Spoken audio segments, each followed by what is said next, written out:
Party ఫిరాయింపుల గురించి ఒక ముచ్చట మాట్లాడుకుందాం.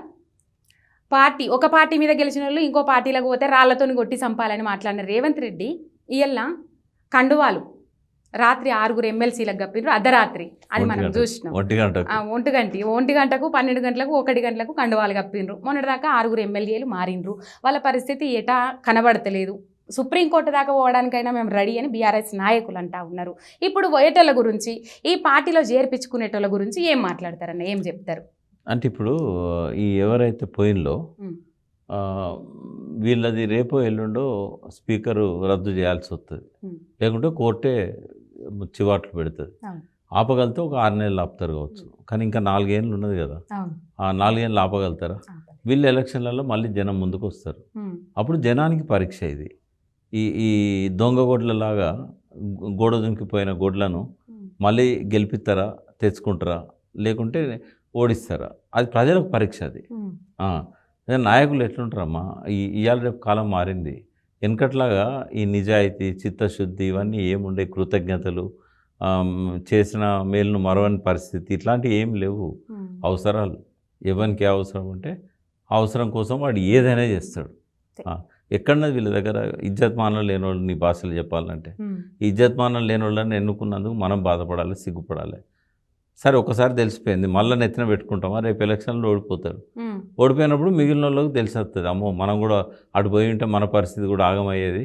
ఇప్పుడు ఎవరైతే కొంచెం అటు ఇటు కాకుండా ఆలోచిస్తున్నారో వాళ్ళకి నేను చెప్పేది ఏంటంటే, మీ కళ్ళు కూడా తెరుస్తాయి వాళ్ళు ఓడిపోయాక. మేము పోందే మంచిదైంది అని మీకు అర్థమవుతుంది. ఏమవుతుంది? 2-3 ఏళ్ళు ప్రతిపక్షంలో ఉంటే ఇబ్బంది అవుతుందా? ప్రతిరోజు బిర్యానీ తింటే అరుగుతుందానమ్మా? కొన్ని రోజులు ఉపవాసాలు కూడా ఉండాలి కదా, డాక్టరే చెప్తారు కదా. కాబట్టి కొన్ని రోజులు ఉండండి ప్రతిపక్షంలో, మీకు ఒక వాయిస్ వస్తుంది, మీరు నిలదీయడానికి అవకాశం వస్తుంది. కేసీఆర్ ముఖ్యమంత్రి ఉన్నప్పుడు మాట్లాడడానికి మీకు ఏం దొరకలే కదా, అవకాశమే లేకుండే కదా. ఎందుకంటే అధికార పార్టీ కాబట్టి వాళ్ళకి మైక్ రాదు ఎక్కువ. ఏం మాట్లాడతారు ఏమనంటే పోవుడే తప్ప ఏముంటుంది. ఇప్పుడు మీ తెలివి బయటపడుతుంది కదా, మీరు గట్టిగా నిలబడండి. ఇప్పుడు హైదరాబాద్ ఎమ్మెల్యేలు ఉన్నారు, హైదరాబాద్ సమస్యల మీద గట్టిగా బలంగా మాట్లాడండి. మీ జనం మీకు సపోర్ట్లు కొడతారు, రేపు ఓట్లు ఎత్తారు. మా ఎమ్మెల్యే ఎంత బాగా మాట్లాడాడు అని. రేవంత్ రెడ్డి దానిలో పోతే ఏమన్నా కోళ్ళ కమ్మినట్టే కమ్మేస్తాడు. ఏం ఉపయోగం? 4 పైసలు వస్తాయి కావచ్చు, కానీ పేరు వస్తుందా? పైసలు ఏమున్నదమ్మా, సంపాదించుకోవచ్చు, కానీ పేరు చెడ్డదంటే ఒకసారి మళ్ళీ జీవితంలో మళ్ళీ రాదు. ఇప్పుడు అందుకే కేశవరావు గారు మంచి పని చేసేళ్ళు, రాజీనామా చేసి. ఆయన ముందే అన్నాడు పార్టీ మారేటోళ్ళు రాజీనామా చేయాలని. ఆయన అన్నాడు, నిలబెట్టుకున్నాడు, ఆయన మాట నిలబెట్టుకున్నాడు. మంచి పని చేసి నేను ఇలా కాంగ్రెస్ కూడా చెప్పిన ఫోన్ చేసి, నీలాగా అందరు కూడా ఆలోచించాలన్న వాళ్ళు రిజైన్ చేయాలి.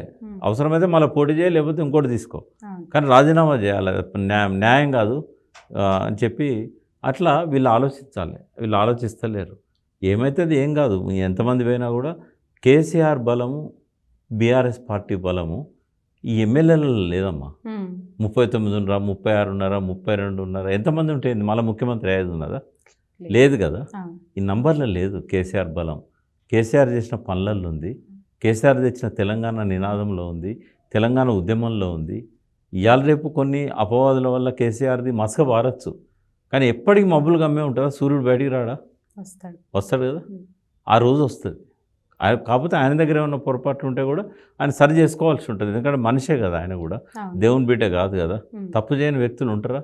దేవుళ్ళకే తప్పులు ఉన్నాయి కదా. కాబట్టి తప్పులు ఉన్నాయి, లోపాలను సరి చేసుకుంటాడు. ఎందుకంటే ప్రజలు తిరస్కరించారు కాబట్టి ఇది మంచి సమయం.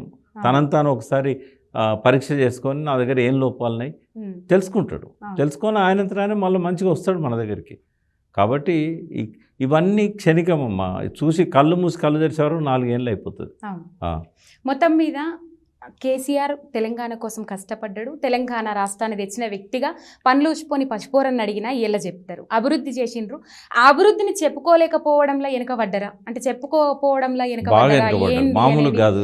అంటే ఇంత తెలంగాణ కోసం కష్టపడ్డ వ్యక్తిని అంత దూరం ఎందుకు పెట్టిరు? మొన్న పార్లమెంట్ ఎలక్షన్స్ కావచ్చు, అసెంబ్లీ ఎలక్షన్స్. ఒకటే ఏంటంటే ఇక్కడ ప్రజలను కూడా మనం అనాల్సిన అవసరం లేదు. ఎందుకంటే వాళ్ళు అబద్ధాలు చెప్తున్నప్పుడు దానికి కౌంటర్గా మనం చెప్పడంలో పొరపాటు పడ్డారు. అంటే ఎంతసేపు ఏమనుకున్నారంటే మనం అన్ని మంచిగా చేసినాం కదా. అదే బొమ్మరిల్లు సినిమాలో ప్రకాష్ రాజు సిద్ధార్థ కొడుక్కి అడగముందే అన్నీ చేస్తూ ఉంటాడు. ఆఖరికి ఒక షర్ట్ కొనియాలన్నా కూడా ఆయన చెప్పిన షర్టే కొనుక్కోవాలి. సో ఒక రోజు వస్తుంది లవ్ మ్యారేజ్ చేసుకోవాలనుకుంటాడు, అప్పుడు కూడా నేను చూసిన అమ్మాయినే చేసుకోవాలంటాడు. అంటే ఇక అప్పుడు వాడు మొదలు పెడతాడు, ఇప్పటిదాకా పుట్టిన కాడ నుంచి అన్నీ నువ్వే చూసినావు, నేను ఇంకో 50,000 కాపురం చేసే అమ్మాయిని కూడా నేను చూసుకోవద్దా, నాకు అది రైట్ లేదా, ప్రొటెస్ట్ చేస్తాడు, తండ్రి మీద తిరగబడతాడు. ఈ ప్రజలది కూడా గట్లే ఉన్నది, అడగముందే అన్నీ చేసిండు కాబట్టి తిరగబడ్డారు. ఎందుకంటే అబద్ధాలు నమ్మిళ్ళు, అసత్యాలు నమ్మిళ్ళు. దానికి 2 కారణాలు ఉంటాయి. ఒకటి వాళ్ళకి అవగాహన లేదు కాబట్టి నమ్మిళ్ళు, అది వాళ్ళ తప్పే అనుకుందాం. కానీ జెన్యున్ రీజన్ అది, వాళ్ళకి అవగాహన లేదు. మరి ఈ అబద్ధాలను కౌంటర్ చేయడానికైతే మనం సిద్ధంగా ఉండాల్సి ఉంటుంది కదా. అయితే సార్ ఏమనుకున్నాడంటే, నేను అన్ని మంచి పనులు చేసినా నన్ను గెలిపిస్తారు, పోయినసారి 88 ఇచ్చారు, ఈసారి 100 ఇస్తారు అనుకున్నాడు. కానీ జనంలో వచ్చే మార్పు ఏదైతే ఉన్నదో అది ఆయన పసిగట్టలేకపోయాడు. ఆ పసిగట్టలేకపోవడం వల్ల వీళ్ళు సరిగా దాన్ని కౌంటర్ చేయలేకపోవడం వల్ల ఆలస్యంగా చేశారు. రేషన్ కార్డులు ఇయ్యనే లేదని ప్రచారం జరిగింది. ఎలక్షన్లు అయినాక తెలిసింది 6 లక్షలు ఇచ్చినట్టు, ముందు చెప్పలేదు. తర్వాత ఉద్యోగాలు 1,60,000 ఇచ్చినట్టు డిపార్ట్మెంట్ల వారీగా మనం లాస్ట్ మినిట్లో ప్రకటించినాం. అది కూడా ఏంటంటే భారతదేశంలో ఏ ప్రభుత్వం ఇవ్వలేదని, అదే మొదలు చెప్పుంటే బాగుండేది. ఇట్లాంటి కొన్ని చిన్న చిన్న లోపాల వల్ల అవి పెద్ద ఫలితం ఇచ్చింది. నేనేమంటున్నా అంటే అన్నీ మన మంచిగా అనుకోవాలమ్మా. ఇప్పుడు నియోజకవర్గానికి కమిటీలని, మీటింగులని, అట్లాంటి కార్యక్రమాలలో కేసీఆర్ ఉన్నట్టు మనకు తెలుస్తుంది. అవి ఇప్పుడు స్థానిక సంస్థల ఎన్నికలలో ఏమన్నా ఉపయోగపడే అవకాశాలు ఉంటాయి? నా సలహా ఏంటంటే, ఇది మంచి సమయం, కేసీఆర్ గారు జనంలోకి వెళ్ళాలి. ఇక్కడికి వస్తే ఎంతమంది వస్తారమ్మా? ఒక నియోజకవర్గం నుంచి ఒక 50 మందో 100 మందో 200 మందో వస్తారు. వీళ్ళంతా ఎవరు? పార్టీ కార్యకర్తలు. నువ్వు వద్దన్న పార్టీ కార్యకర్తలు నీకే ఓటేస్తారు కదా. కేసీఆర్ అదే రోడ్ షో పెట్టిండు అనుకో, మొన్న ఎట్లా వచ్చింది జనం. ఈసారి ఓట్ల కోసం పోడు కదా. ఈసారి ఏం చెప్పాలి? కాళేశ్వరం కింద పంటలు పండిన అన్ని నియోజకవర్గాలు పోవాలి. ఓ 40 నియోజకవర్గాలు ఉంటాయి. ఇది నల్గొండ నుంచి మొదలుపెట్టి నిజాం సాగర్ దాకా, బాన్సువాడ దాకా పోయి, నేను ఇచ్చిన నీళ్ళ వల్ల మీకు పంటలు పండినాయి, నిజమా అబద్ధమా? ఇన్నేళ్ళ నుంచి ఉండేనా మీకు? ఇట్లా ఊరూరు ఎక్కడ జనం కనబడితే అక్కడ ఆపాలి, ఎక్కడ పొలాలలో పనులు చేసుకొని ఉంటే అక్కడ ఆపాలి. టైం లిమిట్ పెట్టుకోవద్దు. తెలంగాణలో ఉన్న అన్ని రోడ్లు ఇట్లా తిరిగిండి అనుకో, రేపు లోకల్ బాడీస్లో మళ్ళీ 33 జడ్పీటీసీ 32 జిల్లా పరిషత్తులు రావా?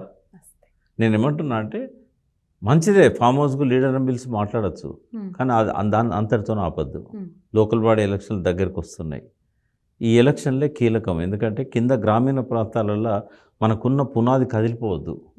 కాబట్టి దాన్ని కాపాడుకోవడానికి కేసీఆర్ గారు ఒక 3-4 నెలలు ఇంటికి రాను అని ప్రతిజ్ఞ చేసి బస్సు పెట్టుకొని అన్ని ఏర్పాట్లు చేసుకొని జనం దగ్గరికి పోవాలి. మనకు కష్టకాలం వచ్చినప్పుడు వాళ్ళని మనం పిలుచుకోవడం కంటే మనం వాళ్ళ దగ్గర పోవడంలో ఉపయోగం ఉంటుంది.